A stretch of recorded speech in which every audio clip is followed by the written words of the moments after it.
সেরে প্রস্তুতি গ্রহণ করব। অল্প কিছুক্ষণের মধ্যেই পবিত্র জোহরের নামাজের আজান প্রচারিত হবে ইনশাআল্লাহ। আমরা এখন থেকেই প্রস্তুতি গ্রহণ করি। আল কারিম জামে মসজিদে জোহরের নামাজের জামাতের সাথে যতটুকু আশেপাশে কাতার দেওয়া যায় আমরা সেখানে জামাতে নামাজ পড়ার চেষ্টা করব। কাফেলায় যারা পাহারাদার আছে আমরা দুই একজনকে পাহারাদারিতে রেখে সবাই জামাতের সাথে অংশগ্রহণ করব, অথবা মাঠের মধ্যেও যদি আমরা নামাজ আদায় করি সেক্ষেত্রেও আমরা জামাতের সাথে নামাজ আদায় করব। ধারাবাহিকভাবে শব্দযন্ত্র পরীক্ষা চলতেছে।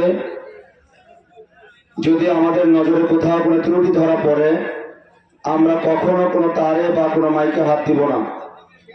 সংশ্লিষ্ট ইলেকট্রিক বিভাগের যারা আছে আমরা ওনাদেরকে জানিয়ে দেব, অথবা আপনার নিকটতম যে জোন আছে সেই জোন কমান্ডারদেরকে অবহিত করব।